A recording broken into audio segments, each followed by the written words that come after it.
Choisissez d'être heureux. Choisissez d'être heureux. Choisissez d'être heureux.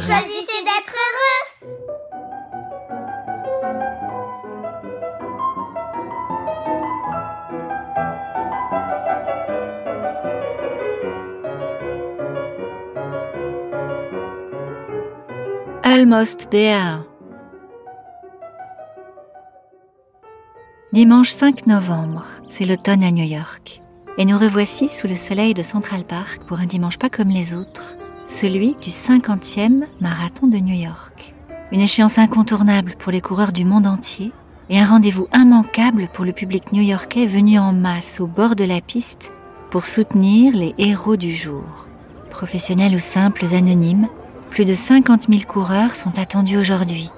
Hommes ou femmes, jeunes ou moins jeunes, le doyen, toutes éditions confondues, était âgé de 96 ans. Les participants courent sur leurs deux jambes et même en fauteuil roulant. Et les choses sont faites pour valoriser chacun, quelles que soient ses dispositions. Première vague de départ dès 8h avec la catégorie fauteuil roulant professionnel, suivie de près par la catégorie vélo à main et athlète avec handicap sélectionné. Dans la catégorie élite, les femmes partent ensuite, 25 minutes avant les hommes, puis les amateurs qui s'échelonneront en 5 vagues successives, toutes les 35 minutes. Certains compétiteurs courent même parfois déguisés. Bref, on vient ici au spectacle, dans le sens le plus noble du terme, et surtout dans la joie de partager cette expérience hors du commun. Comme le rappelle avec enthousiasme le message de l'une des compétitrices françaises, posté la veille du grand jour sur ses réseaux. I'm ready to embrace the experience and ride with joy. Je suis prête à vivre pleinement cette expérience comme une joyeuse promenade. Dans un épisode précédent, je vous ai partagé l'ambiance du finish 400 mètres avant l'arrivée, là où le marathon prend tout son caractère officiel, entre les gradins privatisés, le Porsche au-dessus de la piste avec le grand chronomètre et les écrans géants qui captent les visages à l'arrivée. Mais cette fois-ci, j'ai envie de vous emmener un peu plus haut dans le parcours, dans un endroit plus familial. Après que les coureurs aient descendu la majestueuse 5e avenue, ils entrent dans le parc, à la hauteur du Met, le Metropolitan Museum of Art. Ici, le service d'ordre est beaucoup plus discret, pas de barrière au bord de la piste. On marche avec les coureurs, à moins que ce ne soit eux qui marchent avec nous, tant certains sont épuisés. La foule des coureurs s'écoule tranquillement, comme un flux tranquille, fluide, qui glisserait tout seul jusque vers l'extrémité sud du parc. C'est le milieu de l'après-midi, et ceux qui arrivent à présent ont couru déjà plus de 5 heures. On reconnaît des dossards parmi les derniers, 54 678, 49 521. Être là pour eux, c'est le plus souvent symbolique. On vient davantage défendre des valeurs que réaliser une performance. Certains courent pour une action caritative avec un t-shirt à la couleur bien identifiable. Orange, saumon, le slogan en lettres blanches dans le dos. Imagine a world without cancer. On vient aussi concrétiser un projet de cœur avec ceux qui nous sont chers. Un couple qui court tous les deux ensemble, lui ajustant sa foulée sur la sienne, sûrement un peu plus courte. Une mère et sa fille, et leurs deux visages si ressemblants, rayonnent mutuellement et semblent se répondre dans ces derniers kilomètres d'effort. Point de tenue extravagante ou de démonstration de mode. Ici, on n'est manifestement pas dans une salle de sport. Chacun s'est mis à l'aise. Un peu de coquetterie, mais surtout une tenue pratique. Une casquette, des chaussettes hautes. À cette heure de la journée, peu portent encore des lunettes de soleil, qui les transformaient ce midi en stars du macadam. Ils avaient ce matin le buste grand ouvert, comme pour boire la lumière du soleil. Mais ce soir, les épaules sont plutôt basses, le dos un peu voûté, comme si les bras pesaient trop lourds. La mâchoire serrée, la nuque raide. La tension est partout, sûrement aussi dans les jambes à chaque foulée, dans la plante des pieds lorsqu'elle heurte le sol, entre les sourires pour s'encourager soi-même et les larmes qui coulent toutes seules. Au-dessus du numéro de dossard, on peut souvent lire un prénom.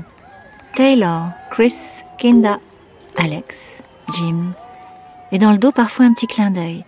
Mom and daughter, mère et fille. Never give up, n'abandonnez jamais. Almost there, j'y suis presque. L'une des coureuses a décoré ses longues jambes avec de jolies paillettes qui miroitent dans les derniers rayons du soleil. Sûrement pour nous rappeler que les stars du jour, ce sont bien elles, ces jambes fortes et courageuses, fines et endurantes. Au bord de la piste, l'ambiance est paisible et festive. La piste est bordée de petits groupes d'amis, venus soutenir et acclamer qui leur frère ou leur sœur, leur mère ou leur ami, leurs collègues ou leurs voisins. Le parcours fait des détours et des détours dans Central Park, au gré des petits virages du Drive Loop, la grande boucle qui serpente entre les arbres parés des couleurs d'automne. On en oublierait presque que ceux qui courent juste à côté de nous en sont à leur 40e kilomètre, comme l'indique le panneau officiel au bord de la piste. Et même si on ne connaît pas les coureurs qui arrivent, on a simplement envie de les encourager, de leur dire qu'ils n'ont jamais été aussi près du but, et qu'ils sont devant tous ceux qui sont derrière eux. You are beating everyone behind you, comme l'indique avec humour l'une des pancartes, brandie avec amusement par un grand monsieur souriant. Chacun guette celui ou celle qu'il est venu soutenir, s'apprête à le voir surgir au coin du chemin, sûrement tendu et concentré, peut-être même épuisé. Alors on se prépare à l'acclamer haut et fort, pour le tirer de cette anesthésie probable des tout derniers kilomètres. Et tous les moyens sont bons. Crier très fort les mots les plus fous, chanter dans un porte-voix un jingle ou une petite chanson improvisée, brandir une grande pancarte, et puis aussi jeter des confettis sur la piste. Et ils sont tous généreusement acclamés, qu'on les connaisse ou non, interpellés par leur prénom qu'on lit en couleur sur leur poitrine. On attend l'élu de son cœur, qu'on espère encore vaillante. « I'm so proud of you, je suis si fière de toi », dit-on sur une pancarte. Ou encore sa chère maman, espérée au détour du chemin avec émotion et admiration. « Go, mam, vas-y, maman », dit l'un des panneaux fleuris, tendu à bout de bras par un homme d'un âge intermédiaire. C'est qu'aujourd'hui, toutes les prouesses sont possibles. Never say never, il faut jamais dire jamais. Run like the wind, cours comme le vent. Ou encore, forward is a space, devant il y a une place pour toi.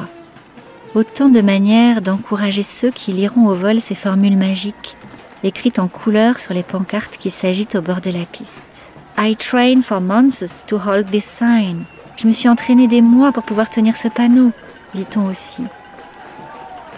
Une jeune femme aux couleurs de l'Ukraine attend ses deux amis.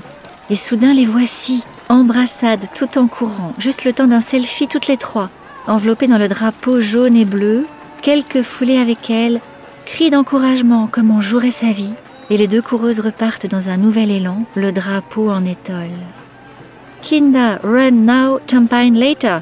Cours Kinda, on boira le champagne après, dit un autre panneau. Et soudain, elle apparaît, blonde et rayonnante. On imagine ses 50 ans, peut-être même plus. Et c'est elle qui crie le plus fort, bien plus fort que ses fans. Elle leur tombe dans les bras, puis bondit de plus belle sur la piste. Elle est déjà partie. « Run, Mimi !» dit le panneau, tout comme les casquettes de ses fans. Et une nouvelle vague de cris s'élève alors qu'elle apparaît à l'horizon. Un pistolet lance des confettis et les autres coureurs en profitent au passage. Quelques enfants sont là aussi. Et notre expérience familiale du dimanche prend un tour presque éducatif. Ici, on apprend aux enfants à encourager les grands, car qui sait qui a besoin de qui, dans le fond. Tout comme ils en reçoivent sûrement parfois à l'école, on leur apprend à tendre la main pour donner un check au début de cette nouvelle petite montée, manifestement redoutable. Presque à la pointe sud du parc, à l'endroit où les coureurs vont bientôt rejoindre le bitume de la 58e avenue. Ils ne courent plus, ou si péniblement. Les mains se tendent, les cris d'encouragement redoublent. « Come on, guys! Keep going! Allez les gars, on y va !» avec une énergie communicative et qui laisse peu de chance à l'abandon. Et puis, il y a aussi ceux qui courent tout seuls, sans soutien à leur côté, ni au bord de la piste. Le regard fixe et au-delà de la fatigue, qui semble s'attacher vaguement à un visage dans le public, aux confettis colorés qui traînent sur la route ou à un vêtement abandonné là au bord de la piste. « You're doing amazing, sweetie! Tu es génial, chérie !» lance un monsieur anonyme à une vieille dame qui ne perd pas son sourire malgré la fatigue. « You're gonna finish! Tu vas réussir à finir! You got it! C'est bon, tu l'as !» Autant de mantras lancés à la volée, assortis du prénom de celui ou celle qui est là, au bout de lui-même et prêt à renoncer, alors que la piste accuse un énième faux plat. Un petit signe en guise de merci. Almost there, tu y es presque, et c'est reparti. Almost there. Et tous les moyens sont bons pour redonner aux coureurs le feu sacré qui pourrait les abandonner. On peut en lire et en écrire des choses drôles et incongrues sur ces pancartes. Jersey Girls, run fast, go Emily. Les filles du New Jersey courent vite, vas-y Emily. Ou encore, color nails are overrated. Les filles qui ont des ongles vernis réussissent mieux. Sans oublier, Swift, your ass looks beautiful. Swift, t'as des jolies fesses. Ou le plus subtil et intraduisible, pain is just French bread. La douleur, c'est juste du pain français. Et on imagine facilement toutes les vertus d'une telle expérience. Après des mois solitaires passés à s'entraîner assidûment, courir un jour entre les gratte-ciels de New York. Et au cœur de l'un des plus beaux parcs au monde, acclamé avec son prénom par une foule qui ne tarit pas de mots rouges et or, drôles et lumineux, soutenants et réconfortants. Formidable expérience réparatrice et puissant catalyseur pour ouvrir le chemin demain. C'est bientôt la nuit à présent, il fait plus frais. Sur le petit chemin, un peu à l'écart, un autre coureur qui court à contresens. Sûrement prépare-t-il un autre marathon. Un vieux monsieur qui pousse son déambulateur en regardant de côté les coureurs, un peu plus loin sur sa droite.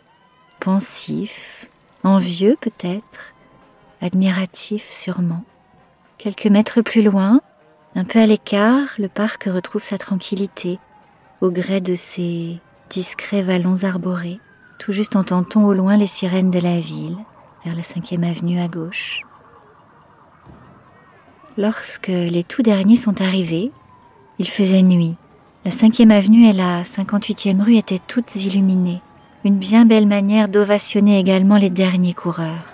Et la foule était toujours là, certes un peu clairsemée, mais généreuse et joyeuse, prête à encourager l'un ou l'autre pour qu'ils retrouvent l'énergie de courir encore un peu au moment d'amorcer le virage vers la longue ligne droite au sud du parc, au pied des 2 Pencil Towers. Le spot idéal pour le photographe officiel, prêt à capter ces visages encore souriants. Du sourire d'être toujours là, debout, presque arrivé au bout. Encore 15 miles, c'est ce que dit le panneau. Les plus difficiles sûrement, les plus beaux peut-être. Ne dit-on pas qu'il faut aller chercher ces cadeaux et qu'ils n'en ont que plus de valeur? Alors cette semaine, où que vous soyez, et à votre manière, comment pourriez-vous être celui ou celle qui tient cette pancarte magique et qui guette au détour du virage cet ami, ce voisin, cette sœur, ce collègue ou même cet inconnu? Un mot, une phrase, un sourire, un geste. Défiez les évidences et laissez parler votre cœur. Un mot et tout est sauvé. Et puis, qui sait si quelqu'un n'agite pas une pancarte à votre intention que vous n'auriez tout bonnement pas vue? Très belle journée à vous et choisissez d'être heureux.